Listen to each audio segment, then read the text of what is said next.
Are we really thinking about rewriting the platform from scratch? The system I've been honing for the past 12 years?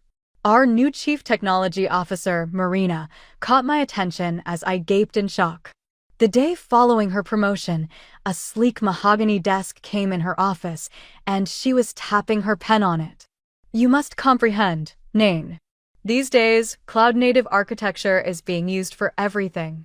Your system isn't where modern tech needs to be, she said, avoiding eye contact, even if it was outstanding for its time. Where modern tech needs to be, I said again in a low voice, my voice harsh. In 12 years, there hasn't been a single security compromise on the system. It has handled transactions totaling more than $18 billion. However, it's not fashionable enough, so let's get rid of it. Nain Parker is my name. Up until recently, I was the senior systems architect for Northwell Logistics in Eugene, Oregon. I am 46 years old. I created our internal platform from the ground up, including all of the modules, security features, and encryption layers. It was indestructible, yet it wasn't ostentatious. A consultant who had only been with the organization for 6 weeks now was certain that everything had to go. At last, Marina looked up at me and sighed. Elliot's suggestion has already been accepted by the board. Debating whether or not we should rewrite is not why we are here. We're here to talk about your part in the changeover. Then I sensed a change inside myself. My gut was filled with a chilly conviction. I realized then that my time at Northwell was coming to an end. I'll venture a guess. You want me to teach the new crew, document everything, and then what? Take on a strategic advisory role instead? Unable to control the sharpness of my voice, I created air quotes with my fingers. Marina had the grace to appear uneasy. Nain, we appreciate your institutional expertise. Nobody is as familiar with the system as you are. Legacy systems, however, are a liability. Elliot frequently says it in those ostentatious speeches, doesn't he? I pushed her. She didn't dispute it. Rather, she moved a folder in my direction across the desk. This is the strategy for the changeover. Within 4 weeks, the team will require thorough documentation on every core module. Following that, there will be a 3-month or so knowledge transfer period. I refrained from grabbing the folder. And then we'll discuss next steps, she remarked with a politician's ease. Translation: when we've taken out all we require, we'll show you the door. I walked past Elliot in the corridor as I was leaving Marina's office. He was pitching a fresh concept to a bunch of wide-eyed junior developers while sporting another of his fitted outfits and making enthusiastic gestures. I heard him say, serverless deployment, microservices mesh, zero trust architecture. I nearly grinned. They didn't know what they were getting themselves into. Nobody at Northwell appeared to understand or recall that the most important parts of our platform weren't merely my own code. They were based on a unique encryption library that I had written myself and kept up to date under a developer license that was directly associated with my name. It wasn't company property. It was mine. I headed back to my desk, my mind already calculating exactly how this would play out. I still remember the day I started at Northwell Logistics. It was 2011, and the company was just a scrappy startup with 15 employees working out of a converted warehouse. The platform was a hodgepodge of PHP scripts and Excel macros held together with duct tape and prayer. We need something more robust, Jackson, the founder, had told me during my interview. Something that can scale with us. Something secure. It took me 3 years to build the first complete version of the platform. I worked 80-hour weeks, survived on coffee and determination. The early team used to joke that I was more machine than human, typing away long after everyone else had gone home. Don't you have a life outside of code? Teresa from accounting once asked me. I did. But this was my magnum opus. Every line I wrote, every system I architected, felt like a piece of myself embedded into the company. The platform grew as Norwell grew, from 15 employees to 50, then to hundreds as we expanded across the Pacific Northwest. Our client list went from local businesses to Fortune 500 companies. Throughout it all, My platform held steady, scaling and adapting. The security modules were my particular pride. I developed a custom encryption library after discovering vulnerabilities in some of the standard options. I called it Parker Crypt My Small Vanity and licensed it to Northwell under specific terms. I was meticulous about the licensing agreement, ensuring I maintained authorship and control. It seemed like a technicality at the time. I had no plans to leave, after all. Over the years, executives came and went. Jackson sold his stake and moved on to new ventures. The board brought in professional management with MBAs and corporate backgrounds. Suddenly, there were layers of hierarchy where once we all reported directly to the founders. I stayed focused on the platform, adding new modules as needed, hardening security, optimizing performance. It wasn't the most exciting work, but there was satisfaction in maintaining something reliable.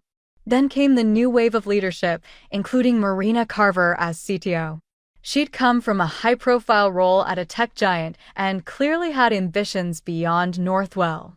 Shortly after her arrival, she brought in Elliot Navarro as a consultant. "He'll help us modernize our approach," she announced at an all-hands meeting. Elliot specializes in digital transformation and cloud migration.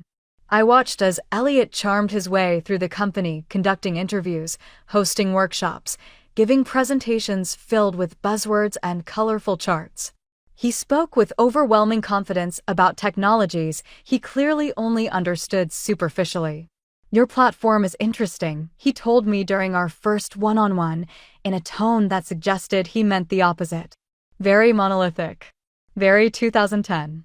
I should have seen the writing on the wall right then. The first real blow came during the quarterly technology review.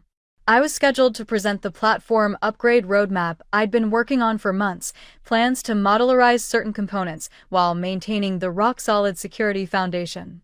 But when I arrived at the conference room, Elliot was already projecting his slides. "We've taken a deep dive into the current architecture," he was saying, "and identified significant technical debt that's holding Northwell back from true digital agility." I slipped into a seat at the back of the room, watching as Elliot presented what amounted to a complete dismantling of my life's work. He showed complicated diagrams contrasting the legacy monolith, represented by an ominous gray block, with a colorful distributed cloud architecture. "The current system architecture represents significant enterprise risk," he declared, clicking to a slide titled Risk Assessment. "It's vulnerable to single points of failure, limits our ability to leverage cutting-edge cloud services, and, frankly, depends too heavily on tribal knowledge." That last point was accompanied by a knowing glance toward me.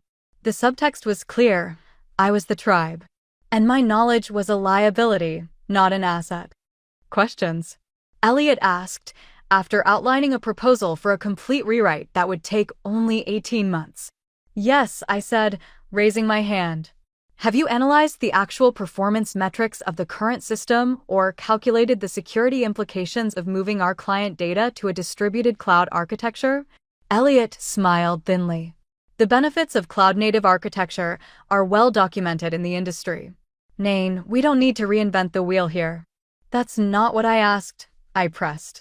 "Our current system has maintained 99.97% uptime over the past 5 years and 0 security breaches. What's your projected reliability for this new architecture?" The room grew uncomfortable. Marina stepped in before Elliot could respond. "These are details we'll flesh out in the implementation planning," she said smoothly. "Today's session is about strategic direction. In other words, we've already decided. So stop asking inconvenient questions." After the meeting, James from the development team caught up with me in the hallway. He'd been at Northwell almost as long as I had. "That was brutal," he said quietly. "For what it's worth, most of us know the platform isn't the problem. Politics, man." I nodded, appreciating the solidarity but recognizing its limits. James had a family to support. He couldn't afford to be on the wrong side of this fight. That evening, I stayed late, alone in the office as usual. I accessed the repository containing the Parker Crypt library and reviewed the licensing terms. Just as I remembered, Northwell had a license to use it, but I retained complete ownership and authorship rights. More importantly, the documentation for how it integrated with the platform's most critical security features existed primarily in my head.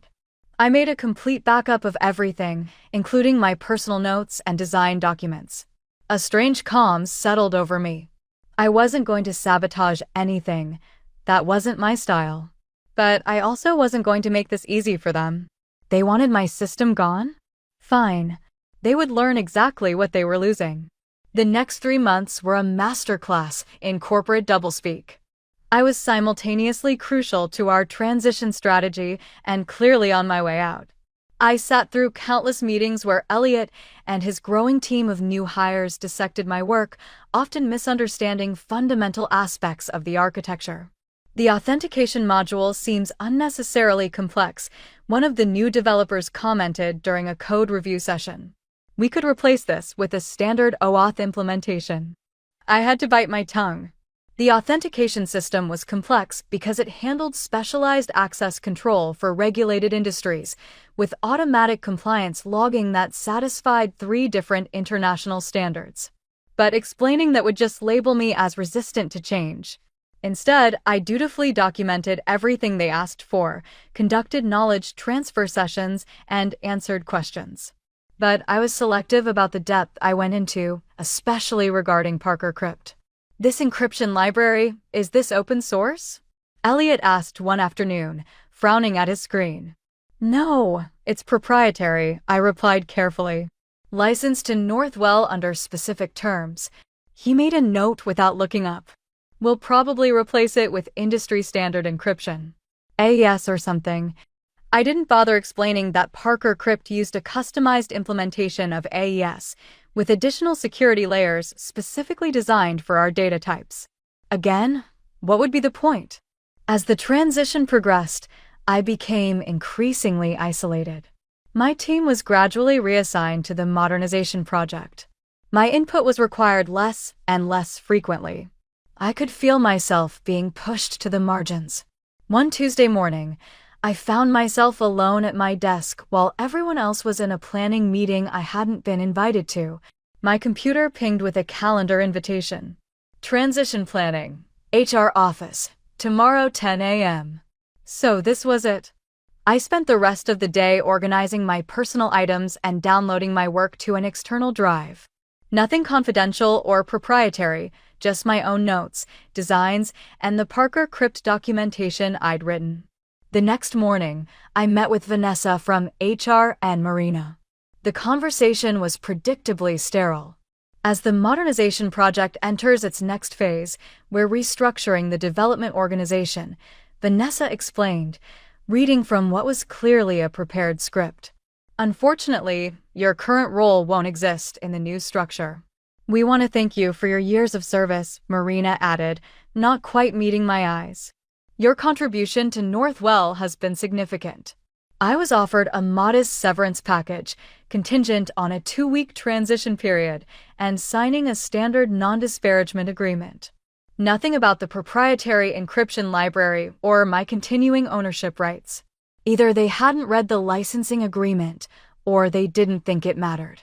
Is there anything you'd like to discuss about the transition? Marina asked, her tone suggesting she hoped the answer was no. I considered my options carefully.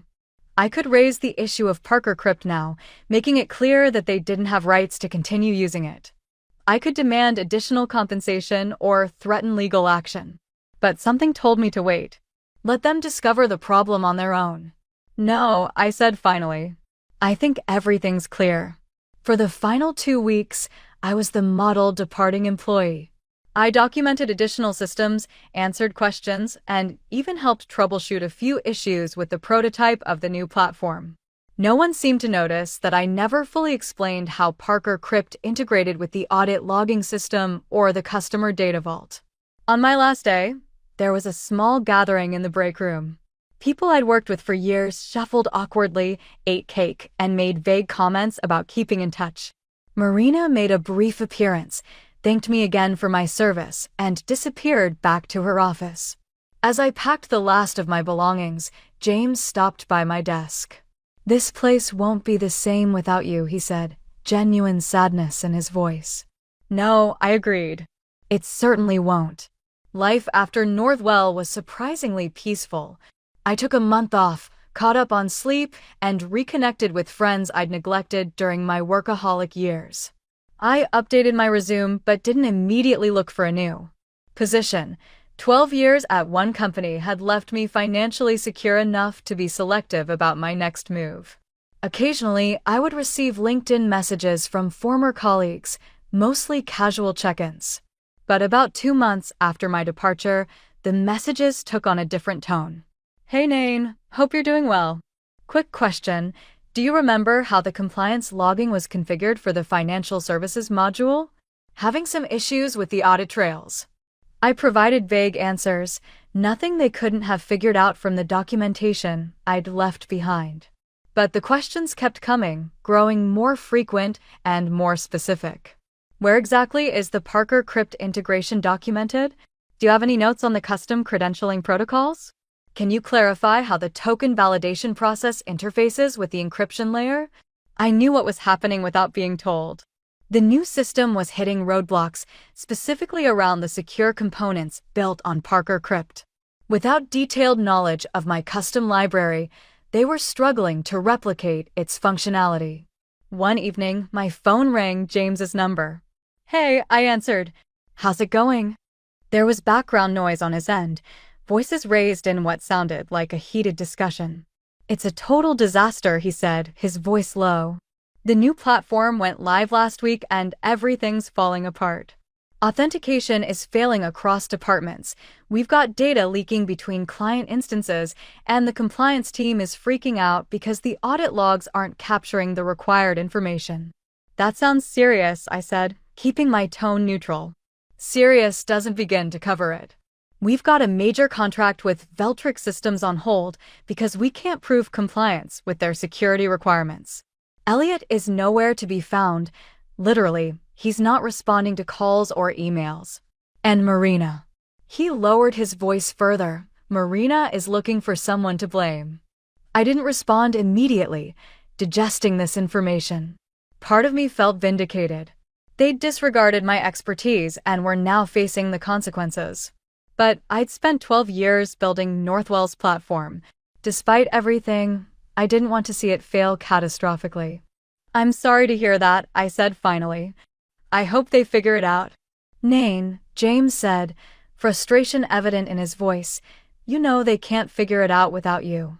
Nobody understands how Parker Crypt works. We didn't even realize how central it was to the entire security architecture until everything started breaking." I remained silent. "They're going to call you," he continued. "Marina's been in meetings with the board all day. Just, when they do call, remember that not everyone agreed with how they treated you." After hanging up, I sat in my living room, thinking. This was exactly the scenario I had anticipated, though perhaps sooner than expected. The question was, how would I respond when they reached out? I didn't have to wait long to find out. The next morning, my phone displayed Marina's name. I let it go to voicemail. She called twice more before sending a text. "Nain, we need to discuss an urgent matter regarding the platform. Please call me at your earliest convenience." I didn't respond. Instead, I called my attorney, Catherine Williams. We'd worked together years ago when I was setting up the licensing for Parker Crypt, and I trusted her judgment. "They've backed themselves into a corner," she said after I explained the situation. "Legally, they can't continue using your library without a valid license. And practically, they can't fix their problems without your expertise. So, what do you suggest?" "Let me handle the communication," Catherine said. "If you're willing to help them, we should formalize terms that recognize your value." And Nain, your value just went up considerably. 3 days later, I sat across from Marina in a downtown law office, Catherine beside me. The conference room had that distinctive tension of lawyers trying to be cordial while preparing for battle. Marina's team included Northwell's general counsel and a representative from the board. Marina looked terrible, dark circles under her eyes, hair pulled back severely. The platform meltdown was clearly taking its toll. "Let's be direct," Catherine began. "Northwell is currently using proprietary software licensed to them under specific terms. Those terms included Nane's continued involvement with the platform. Since that relationship has been terminated, the license is effectively revoked." Northwell's lawyer frowned. "The software was developed while Miss Parker was an employee. As a separate project," Catherine interrupted, with clear documentation establishing her ownership. "I have the original licensing agreement here, signed by Northwell's previous CTO." She slid a document across the table. "You'll note paragraph 7 specifically addresses termination conditions." There was a tense silence as they reviewed the document. I watched Marina's face as the reality of the situation sank in. Setting aside the legal technicalities, Marina said finally, "We have an immediate practical problem. Critical systems are failing. Client data is at risk. We need assistance restoring functionality." "And Nane is prepared to provide that assistance," Catherine replied smoothly, "under the right conditions." I listened as Catherine outlined our terms: a 6-month consulting retainer at triple my former salary, full authorship credit, reinstated developer license ownership, and a formal acknowledgement of my role in the platform's architecture. Marina winced at the salary figure but didn't immediately reject it. The board representative leaned over to whisper something to her. After a brief discussion, Marina straightened in her chair. "We can agree to the financial terms," she said, "but the acknowledgement creates a complicated precedent." "It's not complicated at all," I interjected, speaking for the first time. "You're using my work. You're asking for my help. Acknowledge that publicly." The room fell silent again. I could see Marina calculating, weighing her pride against the mounting crisis at Northwell. "We'll need time to discuss internally," the board representative finally said. "Of course," Catherine replied. "But I should note that Nane has received inquiries from other organizations. Her schedule is filling up quickly." It was a bluff, but an effective one. Marina's expression tightened. "Give us 24 hours," she said. They didn't need that long. By that evening, Catherine received a counterproposal that accepted most of our terms, with minor adjustments to the consulting timeline. After a brief discussion, I agreed. The next morning, I walked back into Northwell's offices, not as an employee, but as a consultant with clearly defined authority. The development team's relief was palpable. James actually hugged me when I arrived, whispering, "Thank God you're back." I spent the next week diagnosing and fixing the critical issues with the platform. It wasn't particularly challenging. Most of the problems stemmed from fundamental misunderstandings about how Parker Crypt integrated with the other security modules. Once those were resolved, the system stabilized. What was most satisfying wasn't the generous consulting fee or even the public acknowledgement of my work. It was watching the gradual realization spread across the organization that the legacy system they'd been so eager to replace wasn't outdated. It was sophisticated, purpose-built, and highly effective. Elliot never returned to Northwell. I heard through the grapevine that Marina quietly shelved the modernization project after my initial fixes proved successful. I completed my contracted work in just under a month, provided comprehensive documentation of Parker Crypt, this time with no omissions, and walked out of Northwell for the second time, my reputation restored and my future secure. 6 months after my consulting engagement with Northwell ended, I received an unexpected email from Jackson, the original founder. He'd been following the company from afar and had heard about the platform disaster through his network. "Incredible work," he wrote. "Not just the technical aspects, but how you handled the whole situation. It reminded me why I hired you in the first place." He was starting a new venture focused on secure logistics for healthcare suppliers and wanted to discuss a potential role. We met for coffee the following week. "I need someone who can build things right from the ground up," he said. "Someone who knows that being ostentatious isn't always preferable." And this time, I'm willing to provide equity. I became Chief Technology Officer of Cypress Ember 2 weeks later, with a significant stock interest and a clear responsibility to create dependable, secure systems my way. At Northwell, however, things were changing. Everyone knew that Marina's personal motives for leaving her position as CTO had something to do with the platform disaster. The corporation discreetly started rebuilding around the original platform design after the modernization project was formally canceled, giving due credit to its developer. I was somewhat of a legend in Eugene's IT scene because of my experience. I received invitations to give talks on system architecture and security design at conferences. I ran into Elliot in the corridor at one of these events. He was using the same glitzy presentations and phrases to attempt to sell his services to a group of startup founders. He promptly excused himself and vanished into the crowd upon spotting me. The most fulfilling experience was when the head of Northwell's board personally apologized for the way the matter had been handled and asked if I would be interested in joining the company's technical advisory board. I graciously declined, stating that I was completely engaged with my new position. "That's unfortunate," he remarked. "Your expertise would be invaluable." "Yes," I said. "It would." I used all of the knowledge I gained from my time at Northwell to create a new platform at Cypress Ember. It was safe without being clumsy, contemporary without being fashionable, and, above all, completely documented and appropriately acknowledged. I put together a group of engineers that prioritized comprehensive testing over quick deployment and substance over style. We concentrated on choosing the appropriate tools for each particular assignment rather than following Elliot's strategy of following every new technological trend. We used cloud solutions where they made sense. We weren't scared to defy the trends when traditional architecture was more suitable. We launched our platform a year after joining Cypress Ember. Immediately, the healthcare logistics sector took note. In a field that deals with sensitive patient data and intricate compliance regulations, our security-first approach struck a chord.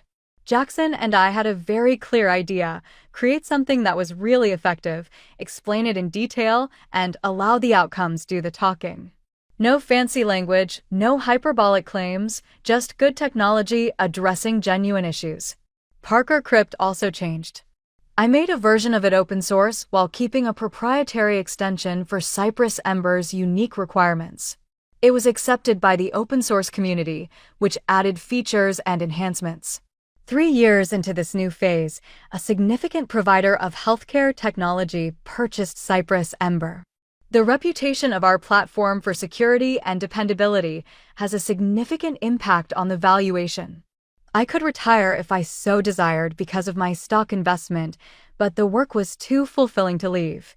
With more duties and a staff that had grown from 5 to 50, I continued in my role as CTO. The Northwell incident was told to all new hires, not as a tale of retaliation, but as a lesson on the importance of doing things well and sticking behind your job. The industry press reported on the transaction. I received congratulations from a number of former Northwell coworkers, including James, who is now searching for a new job. I hired him right away. As I reflect on my path from Northwell to Cypress Ember, I see that genuine success came from fully believing in the worth of your work rather than resisting change. And sometimes having your code do the talking is the finest form of retaliation.